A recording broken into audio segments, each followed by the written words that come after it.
बांध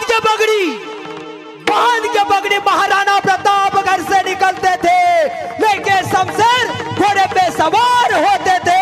देखकर खुदा के बंदे भी कहते थे, या अल्लाह काश हम भी कभी राजपूत घराने में जन्म लेते, राजपूत घराने में जन्म लेते।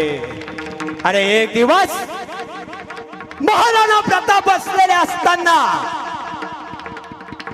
अकबरानं विचार केला होता, महाराणा प्रताप यांचं राज्य पायाखाली चिरडून टाकायचंय।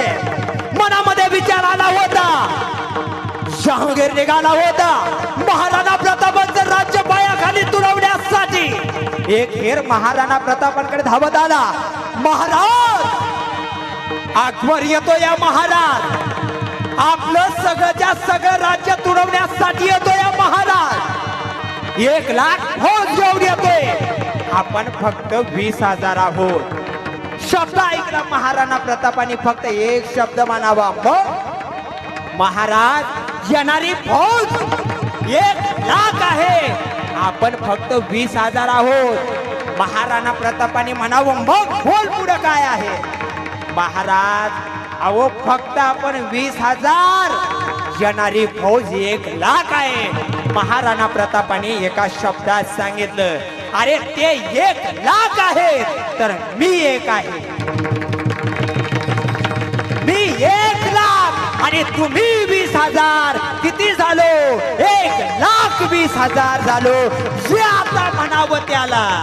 अरे बघता बघता निघाला, दोन्ही सैन्य समोरासमोर आले होते, दोघांच्या शमशेरी बाहेर निघाल्या होत्या।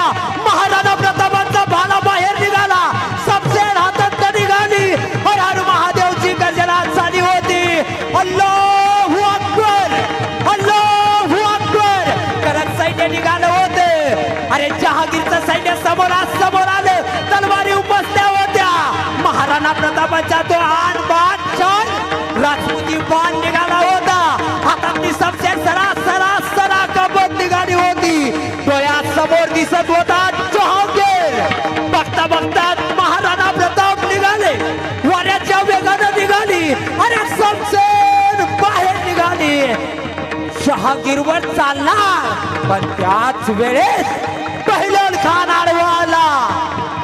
बहलोल खानानं वार चुकवला, वार हत्तीच्या सोंडेवर झाला। हत्तीची सोंड महाराणा प्रतापांच्या तलवारीनं छाटून मोकळी केली। डोळ्यामध्ये आग तयार झाली।